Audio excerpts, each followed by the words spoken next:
Boa noite, né? A gente vai iniciar aí uma noite de defesas hoje, né? Que vai começar com João Vitor Amorim, né? Manutenção de máquinas rotativas através da análise de vibrações mecânicas com Arduino e sensor acelerômetro MPU 6050, né? Sob minha orientação, né? A gente queria primeiro agradecer, né, a disponibilidade do professor Rafael Barrada e do professor Mauro, né, Lobato, que se disponibilizaram a avaliar o trabalho do João Vitor, tá? Desde a gente agradece a disponibilidade, a gente sabe que esse final aí é corrido, né? Final de semestre é apertado, mas nosso muitíssimo obrigado. João Vitor, você tem aí em torno aí de 15 a 20 minutos para fazer essa apresentação, tá? Então é contigo o show agora, já iniciou a gravação, tá? Com você a palavra. Ok, obrigado aí. Bom, já foi apresentado aí, mas vou repetir aqui também. Meu nome é João Vitor, o orientador é o Fernando. O meu tema aí é a manutenção preditiva de máquinas rotativas através da análise de vibrações mecânicas com Arduino, e o sensor acelerômetro que eu utilizei foi o MPU 6050. Bom, de sumário aí temos a introdução, os objetivos, né, a metodologia, resultados e discussões, conclusão e as referências. Introdução, eu vou falar brevemente aqui sobre máquinas rotativas, manutenção preditiva, Arduino e o sensor MPU 650, vibrações mecânicas, domínio da frequência, domínio do tempo pelo domínio da frequência, sinais determinísticos e estocásticos, o perigo de frequências de ressonância. Ressonância é um exemplo prático aqui também, na introdução vou colocar uma ressonância que ocorreu em uma usina hidrelétrica aí na Rússia em 2009. Bom, falando aqui da manutenção preditiva, de uma maneira rápida assim, né, ela é o acompanhamento aí contínuo, né, de monitoramento aí de sintomas por meio de dados coletados ao longo do tempo. Então, através de equipamentos, a gente vai coletando dados e a gente consegue manter uma manutenção preditiva em cima desses dados que foram coletados, né. O objetivo é reduzir os custos aí de manutenção e o tempo de inatividade de equipamentos rotativos aí, como motores, bombas, ventiladores, e detectar aí falhas nesses equipamentos, né, antes que ocorra algum problema, né, mais grave.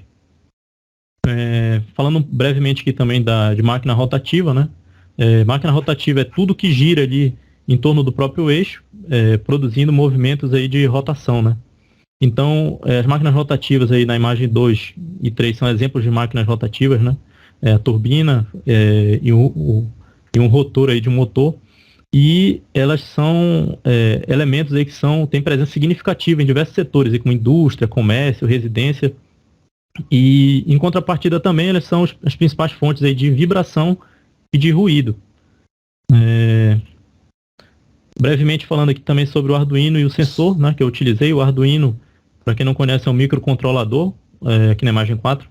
E ele é programável, né, em linguagem C, e é usado para se interligar ao hospedeiro, aí, que pode ser um computador, por exemplo, ou notebook, e a gente consegue interagir com ele em tempo real e programar ele e os módulos dele, como o sensor MPU 650 que eu utilizei, que é um chip único aqui que tem um acelerômetro, um giroscópio e um sensor de temperatura. E tudo de alta precisão e consegue medir aí a microaceleração em 3 dimensões aí no eixo X, Y e Z. Vibrações mecânicas, temos exemplos aqui na imagem 6 e na imagem 7. A vibração é um movimento oscilatório aí, que de forma simples aí, a gente pode dizer que ele se parece com uma onda aí que possui uma amplitude e um período.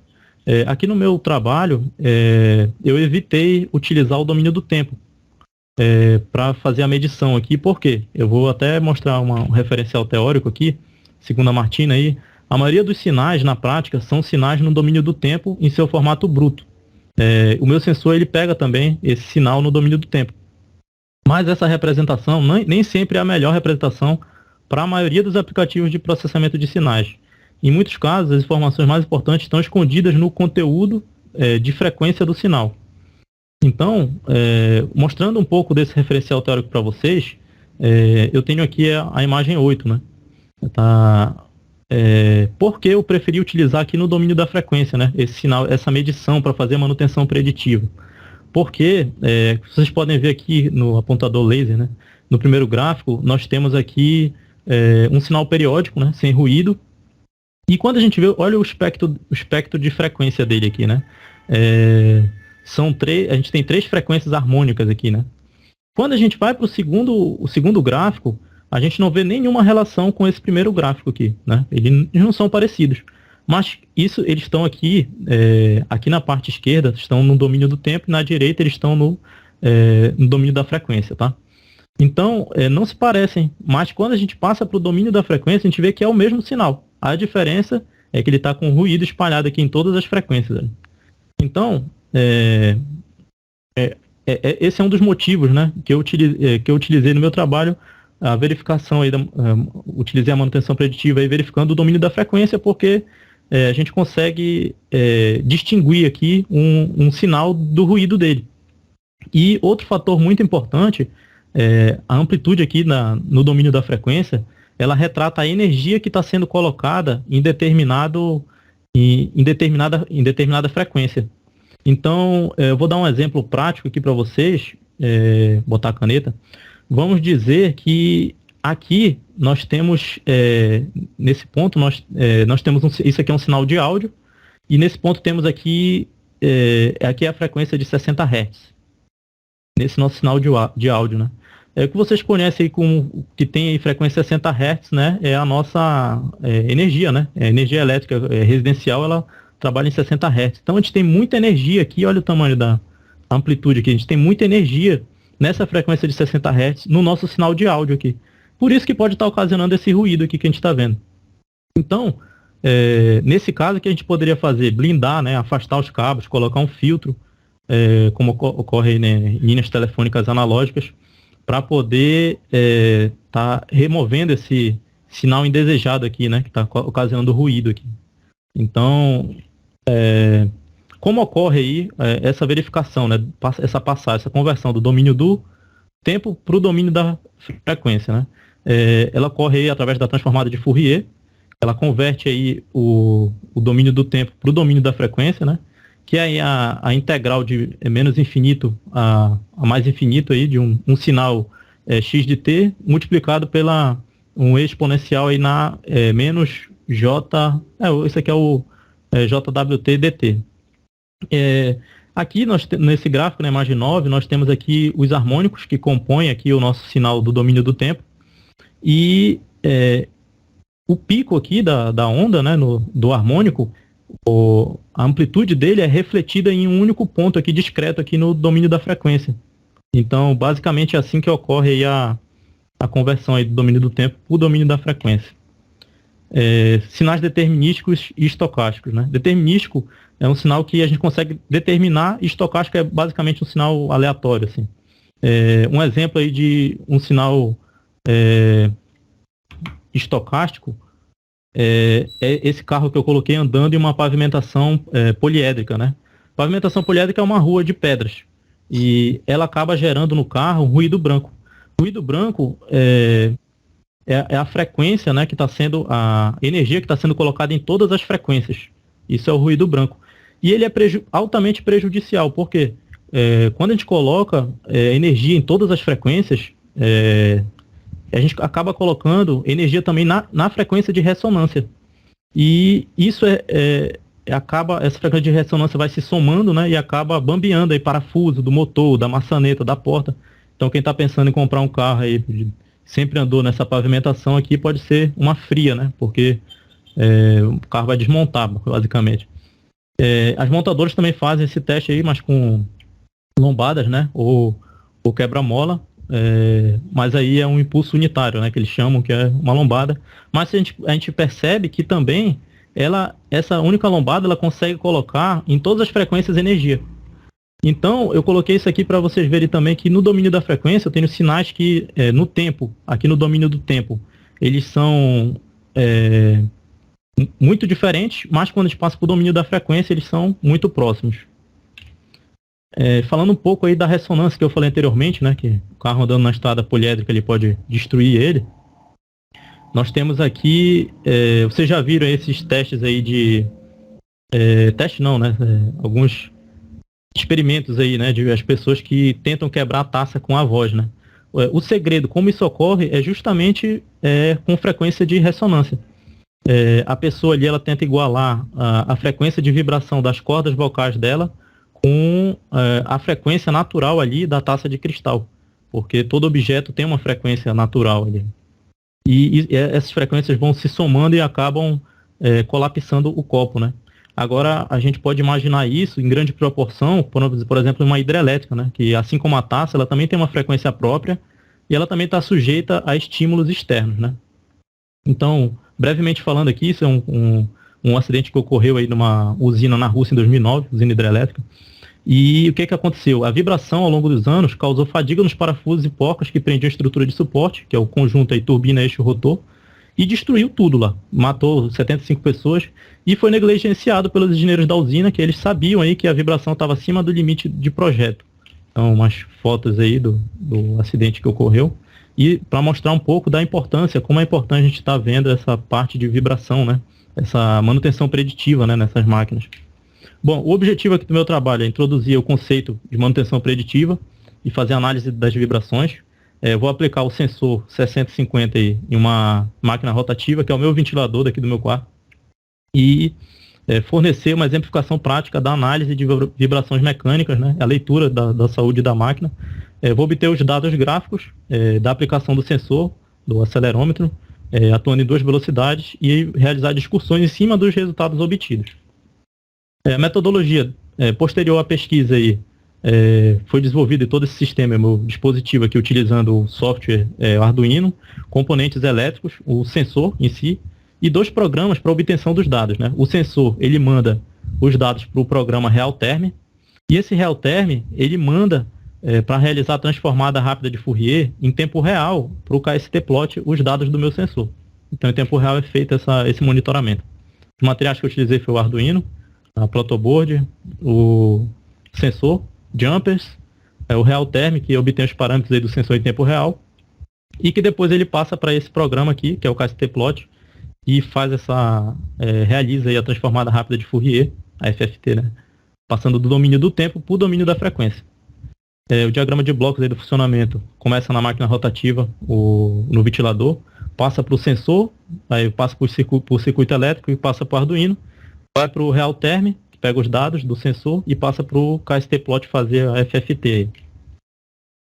Assim ficou o circuito do acelerômetro, ficou relativamente básico, né?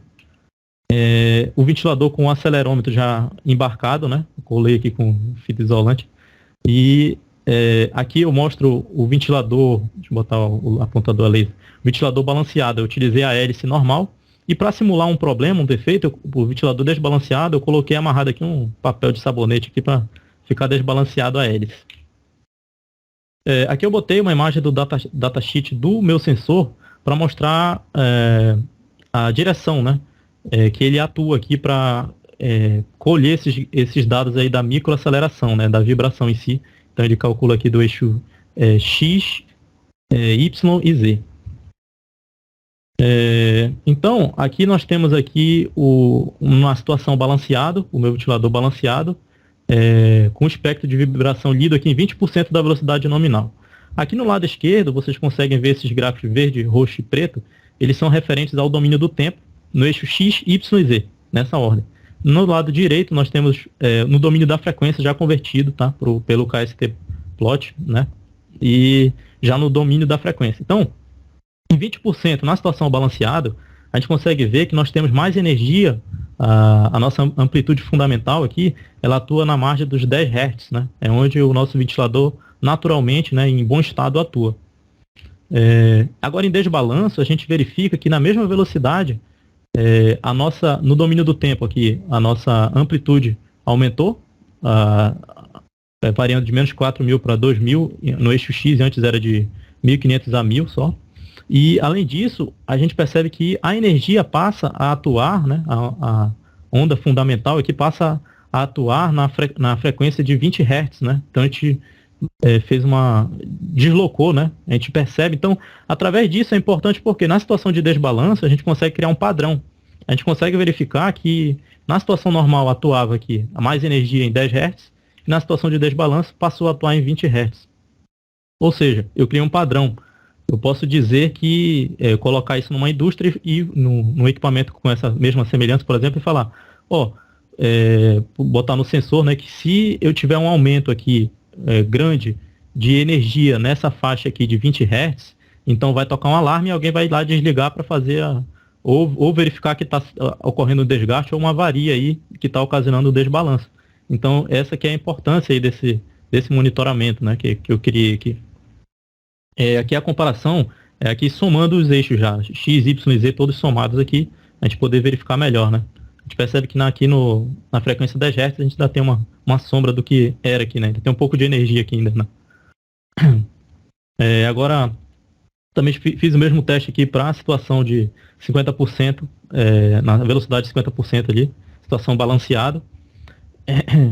A rotação aumenta, então a gente tem uma amplitude maior aqui no domínio do tempo. No domínio da frequência, ele passa a ter mais energia aqui, né, em 5 Hz. E passando aqui, em 5 Hz. Mas quando eu quando eu coloco o desbalanço, o que ocorre é que fica tudo maluco aqui. A gente tem frequências indo em energia indo em todas as frequências aqui, basicamente. Ou seja, foi aquilo que eu falei sobre frequência de ressonância, né? Digamos que esse ventilador, a frequência de ressonância dele seja aqui em 15 Hz, por exemplo. A gente está com uma amplitude de quase 1000 aqui nessa frequência de ressonância dele, né? Isso ia bambear o ventilador todo, ele em pouco tempo ia se desmontar todo. A gente consegue ver isso já com todos os eixos também, em balanço e desbalanço. Os resultados aqui, então, é que a máquina utilizada nesse projeto aqui, em situação normal e balanceada, 20% de capacidade, ela opera próximo da frequência de 10 Hz, mas quando a gente colocou o desbalanço, a máquina passou a operar próximo de 20 Hz. E em 50%, a frequência de operação da máquina era próximo de 5, e após o desbalanço passou a operar próximo de 8 e também todas as frequências ali, né? Então, dessa forma, a gente pôde criar um padrão de funcionamento, né? E identificar os problemas na máquina, nas máquinas, pode identificar os problemas. E a gente pôde verificar também nas 3 dimensões aí e determinar em qual frequência está sendo colocado mais energia, né? E verificar também qual tem o maior ruído. E isso pode evitar acidentes, porque a gente pode evitar que a máquina ela opere em frequências de ressonância. Concluindo aqui, a conclusão do trabalho aqui, conseguimos obter dados da máquina e criar padrões, né, de funcionamento da máquina. Conseguimos gerar parâmetros de comparação, né, conseguimos comparar ali em desbalanço e balanço, e podemos analisar as falhas, né. Então, através do acelerômetro aí, do circuito e da transformada rápida de Fourier, consegui obter os dados, e através da análise dos dados eu consegui informações inerentes aí da máquina, né. Consegui também gerar os parâmetros nas condições normais e desbalanço para as duas velocidades e realizar um parâmetro de comparação. Então, através desse trabalho aqui, a gente pode concluir aí que é de suma importância, né? E a gente percebe aí que a importância desse campo de estudo aí para analisar a falha de equipamentos, né? E aqui vem a parte das referências. Com isso eu vou encerrando aqui a minha apresentação. Obrigado aí, pessoal.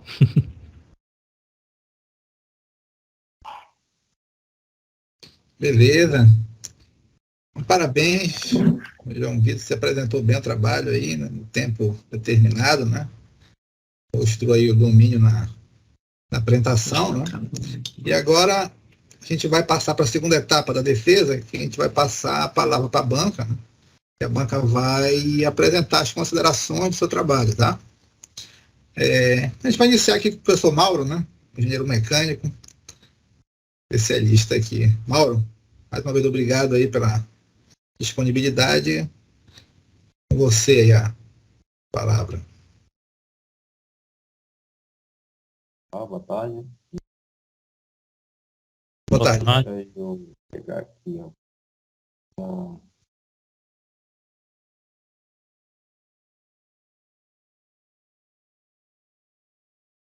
Vamos lá. Bom, seu trabalho ele é um trabalho que eu queria entender o seguinte. De onde tu tirou a ideia para fazer teu trabalho? Só para mim ter uma noção do teu estudo, né? Tu tirou a ideia de onde? Tu viu alguma coisa? Alguém te disse? Tu viu algum lugar? Aí tu resolveu estudar baseado em algum outro trabalho, alguma outra coisa? Inicialmente eu estava estagiando na Hidro, é uma indústria, né? E eu vi que lá muitos equipamentos ali, qualquer equipamento ali que parasse era um prejuízo de milhões ali por dia. Então, eu achei que seria importante, né, ter uma manutenção preditiva aí, grande em cima desses equipamentos, né? Então, inicialmente foi através desse pensamento. Mas também tive como base outros trabalhos, né, que eu pesquisando encontrei, e basicamente foi isso. Nesses trabalhos eles utilizavam o acelerômetro, a placa acelerômetro, ou usavam outras placas? Alguns trabalhos utilizavam acelerômetro, outros utilizavam a placa sensor piezoelétrico, e eu optei pelo acelerômetro e o giroscópio, né? Esse meu que eu utilizei, nenhum desses trabalhos utilizou. Entendi. Mas no caso, a base do acelerômetro é porque, no caso, a ideia que tu teve é que ele consegue fazer a captura da variação da posição, né, em relação às coordenadas cartesianas, né, do ponto de Isso. referência. Ele pega a microaceleração. E no caso, seria fácil de conseguir entender a variação do ponto. Quando eu peguei o trabalho, né, eu pensei que eu tivesse aplicado ele a alguma máquina. Aí, por isso que eu comecei a ler depois, e depois eu vi que, na verdade, está fazendo uma análise experimental, né, de obtenção de dados, para tentar verificar a aplicação ou mostrar que é possível utilizar a aplicação desse elemento futuramente dentro de algum equipamento, algo do tipo, para tentar gerar vibração, né, tentar visualizar a vibração de alguma máquina rotativa. Isso. Não, eu apliquei sim em uma máquina que foi o meu ventilador aqui do quarto, né? Como mostra as fotos aí, né? Não, eu estou falando no sentido industrial. Ah, entendi. Não, industrial não. Industrial. Porque aí a tua máquina, é por isso que eu queria verificar, que eu queria entender se era industrial, porque tem outros parâmetros também que pode analisar, como, por exemplo, qual é a posição do acelerômetro, onde ele vai ficar posicionado, vai verificar a oscilação, vibração de eixo, oscilação e vibração de desbalanceamento, se tu vai colocar na carcaça, se tu vai colocar no pé, se tu vai colocar no rotor, entendeu? Qual é a parte que fica localizada? Porque todos esses vão influenciar na vibração da máquina, não só o desbalanceamento, como também a parte da carcaça. Colocar na carenagem, a carenagem ela é parafusada, o soldado ela vai vibrar, diferente se o motor está vibrando ou não. Isso. Porque é natural a vibração dele. Daí por isso que eu queria entender onde tu aplicou para poder entender o passo da ideia. No caso da aplicação, ainda assim é um trabalho experimental por causa é mais ou menos assim, tu pegou uma máquina simples e aí viu que é possível, né? Legal, peguei dados, interessante, eu posso expandir isso aqui para algo maior, né? Um eletroventilador gigante lá, de uma turbina, algo do tipo. Isso que eu quis dizer com a ideia de trabalho ainda experimental, porque ainda precisa alguns outros pontos. Por que eu falo que ainda é experimental? Porque quando tu falou de desbalanceamento no teu trabalho escrito, eu não tinha entendido como você tinha feito o desbalanceamento, porque a imagem que tu coloca na apresentação, tu não coloca no trabalho escrito. E aí era uma dúvida que eu ia perguntar para ti. Como é que tu simulasse o desbalanceamento da máquina? Primeiro, se tu tem um ventilador, quantas hélices tem um ventilador? Quantas hélices tu colocasse o peso? Essa massa para desbalancear o rotor? Essa massa, tu pesaste, ela tem um peso, tu variou a massa. Por que eu estou falando isso para ti? Porque aí tem um critério de sensibilidade da máquina, para verificar se o sistema ele tem uma sensibilidade de analisar pequenos desbalanceamentos e grandes desbalanceamentos, entendeu? Por isso que eu não vi a imagem lá, agora que tu colocaste na tua apresentação, que eu entendi como tu fizesse o desbalanceamento do sistema, entendeu? Aí é isso daí, uma coisa que eu ia comentar também, que falta melhor tu descrever no trabalho, é esse processo passo a passo. Ó, foi utilizado uma máquina, um ventilador doméstico de tantas, que tu coloca lá, 20% da velocidade, 50% da velocidade, e só que aí, como é que tu variou essa velocidade? Tu colocou algum controlador no motor para verificar a variação da rotação dele ou não, entendeu? Tem esses pontos assim que, por isso que eu digo que tu começaste, tu desse um start legal, mas aí falta outros critérios para melhorar a análise do estudo. Como é que tu controlou a rotação? Como é que tu fez o desbalanceamento? Se tu colocou só em um rotor, 2, 3, 4, porque teu ventilador é de 5 pás, né? Então, se tu colocar só numa pá, em tese, tu colocou o máximo de balanceamento que poderia ter em função da massa que tu ia colocar no rotor. Entendeu? Aí você tem... Aí, essa que é outra coisa que eu ia te dizer, depois, né? Agora não tem... Agora não, mas se fosse o caso anterior, o ideal seria tu pegar, colocar no... Se tem 5 hélices, faz nas 4, avalia o perfil. Depois faz nas 3, avalia o perfil. Depois faz nas 2, depois faz em uma. Para que isso? Para te avaliar o critério de sensibilidade. Sensibilidade da detecção das variações, da vibração devido ao desbalanceamento. Aí, com essa variação de critério de sensibilidade, tu tem uma noção se ele consegue captar essa sensibilidade de vibração devido a esses fatores. Por que eu quero dizer isso? Porque começa a desbalancear pequeno, né? Ou seja, começa inicial até chegar a um máximo.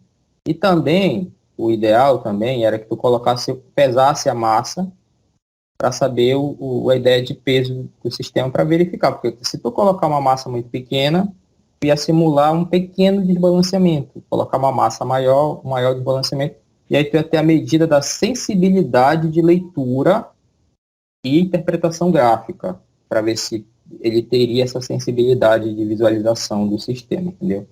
Era essa dúvida também. Então, quando tu for colocar lá no teu trabalho, a parte de poder escrever o processo experimental, o procedimento que tu fizeste lá, que colocasse experimental, aí tu coloca as especificações, como você fez o controle da rotação, que você colocou 20% e depois 80%, né? Que é a frequência que você controlou de rotações. Como é que você fez o balanceamento? Coloca uma imagem mostrando que você colocou um peso numa da hélice com uma massa X para gerar o desbalanceamento, né, na rotação. E aí, em cima disso, faltou descrever esse detalhe, tá? E tu acrescenta mais esses pontos lá em relação a esse detalhe. Deixa eu ver alguma outra coisa. Outra coisa, se o ventilador, por exemplo, o teu ventilador, tu sabe que o teu ventilador, quando tu fez o teste, ele estava parado ou ele estava em movimento? Não, ele estava parado. Isso, aí falta tu descrever isso. Aí, o que eu quero dizer para ti? Olha, eu preciso simular uma máquina rotativa. As máquinas rotativas, elas trabalham estática, elas são equipamentos estáticos que trabalham com rotação, ou seja, o fluxo, no teu caso, uma máquina rotativa, um ventilador industrial, por exemplo. Ele trabalha uma máquina rotativa com fluxo axial que opera parado estático. Perfeito? Então, eu não tenho uma máquina rotativa, mas eu vou simular a operação de uma máquina pegando uma máquina rotativa de pequeno porte, pegando o ventilador, que também tem as mesmas características parecidas, e eu vou colocar ele parado fazendo esse ciclo. Agora, quando tu coloca outro fator também que tem que levar em consideração, isso depois, posteriormente, é que se tu posicionar o sensor na carcaça acima do ventilador, aquilo lá vibra mais por ser mais maleável, que é um plástico. Então, esses são outros parâmetros depois. Tá? Isso daí em relação à análise do experimento, que faltou descrever um pouquinho melhor qual foi o padrão do experimento que tu adotasse. Em relação ao teu trabalho escrito, vamos dizer o seguinte, teu trabalho escrito, ele tem muitos textos sem citações de referência. Tem muito texto que tu não coloca citações, ou mostrar aqui mais rapidinho, só para me mostrar o direto que eu estou dizendo isso daqui é simples, depois tu vai olhar, eu vou te passar isso daqui para corrigir besteira. Mas o que mais me chamou a atenção formatação, ok, isso não importa. Agora, olha, tá vendo essa quantidade de texto que tu coloca aqui? Não tem nenhuma referência técnica de onde tu tirasses a ideia para escrever isso. Beleza?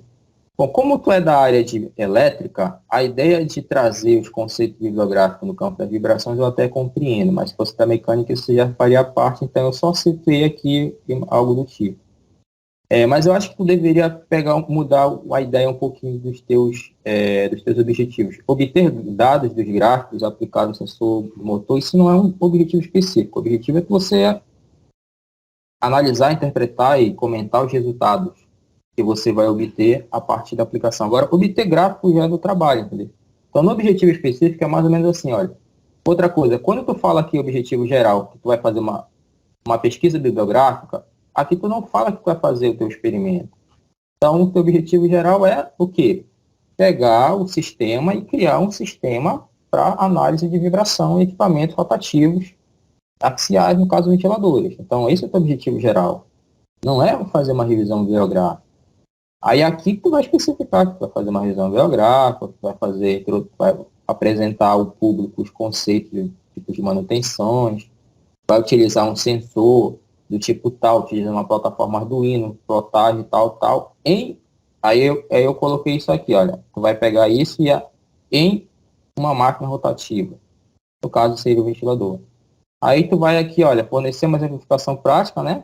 Da análise de vibrações mecânicas da ação, obter os gráficos. Aí, obter o gráfico seria mais fácil fazer uma discussão e análise do comportamento dos dados obtidos através do software, né? Através do sistema. Seria mais fácil essa última parte você fazer isso.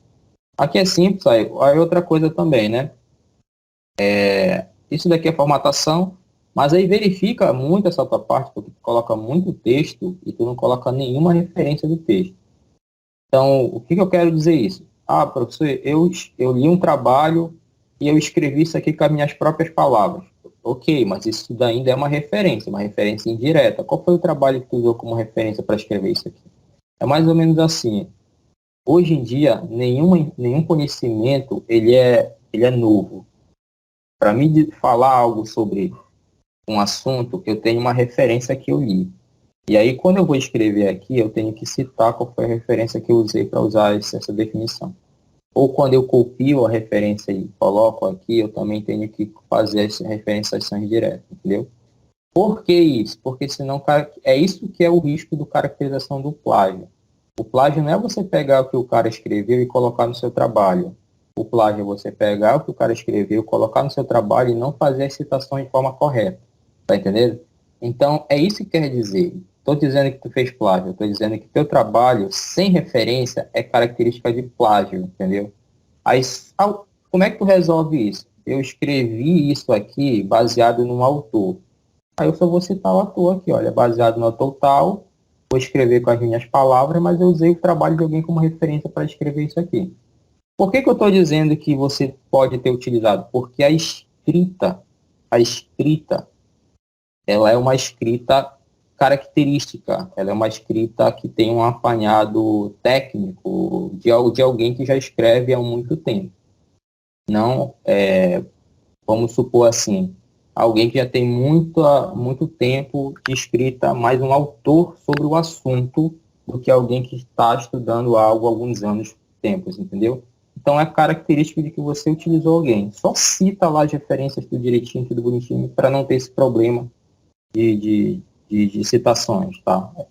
Isso é só para te corrigir, não tô dizendo que tu tá errado, não tô brigando contigo, não. É só para te melhorar e deixar tudo certinho, tudo corretinho, de acordo com o que que realmente deve ser feito, né? Qualquer trabalho científico que tu faz fazer em relação a esse ponto. Beleza? Aqui, né, eu coloquei, eu achei que isso daqui, outra coisa,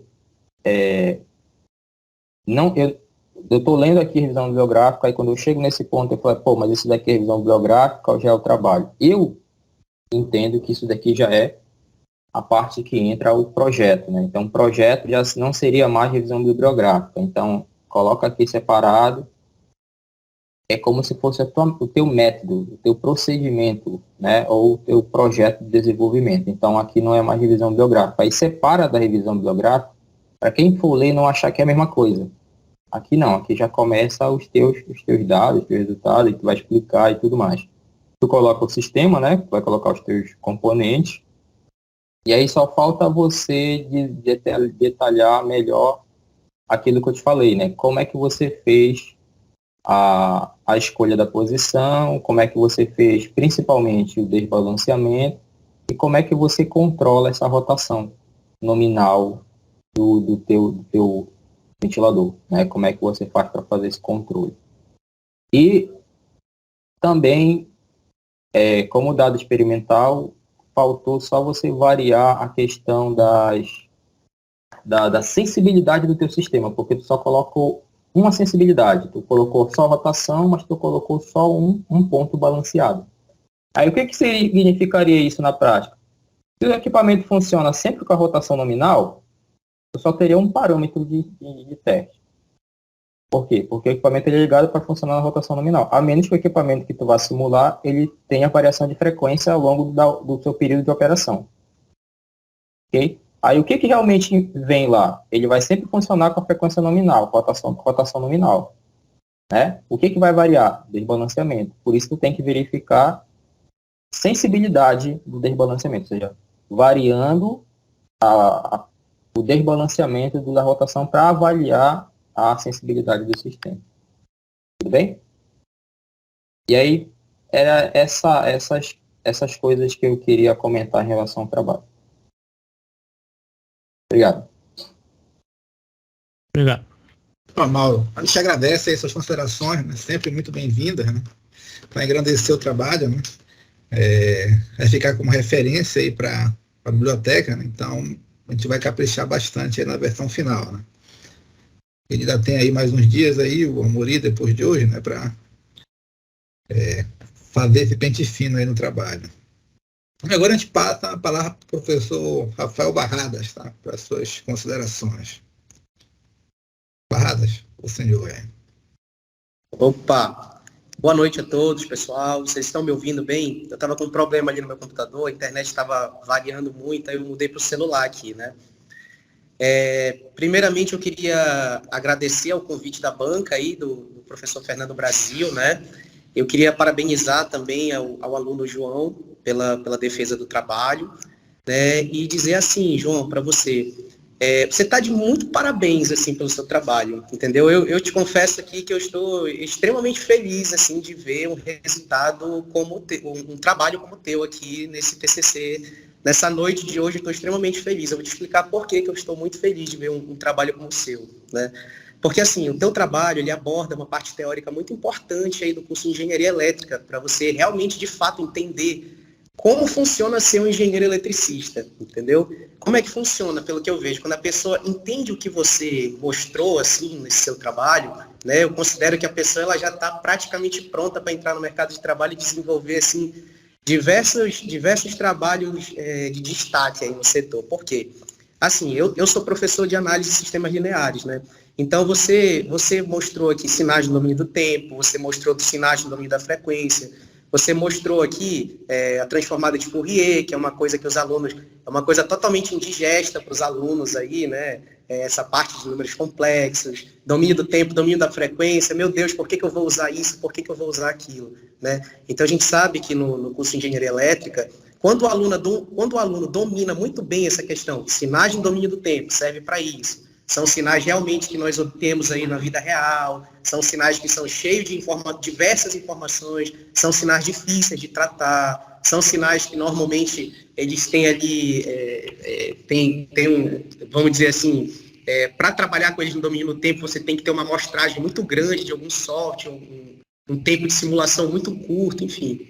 Então, assim, a análise do domínio da frequência, ela ajuda muito o engenheiro eletricista, né? Então, a gente tem aí, como você está trabalhando com manutenções preventivas, preditivas e tudo mais, então, isso é um dos nossos principais objetivos hoje para controlar aí problemas em equipamentos, para a gente realmente prever equipamentos de grande porte que não podem ser desligados de maneira alguma, senão você perde a produção, como você falou na hidro e tudo mais. Então, o engenheiro ele fica tentando criar soluções para poder captar sinais, para poder, daqueles sinais, ele aplicar um juízo de valor, entender de fato o que está acontecendo na máquina, né, e tudo mais.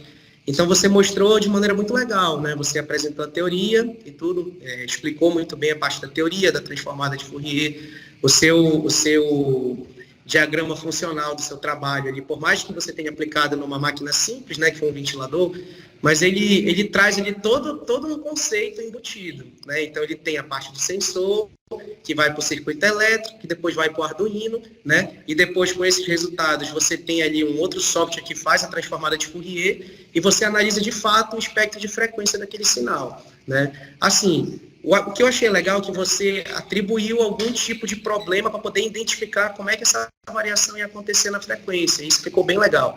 Por mais que tivesse algum tipo de informações que você poderia colocar mais, né, no trabalho, até para enriquecer, como até o professor Mauro falou, mas eu achei muito bacana porque teve uma parte experimental.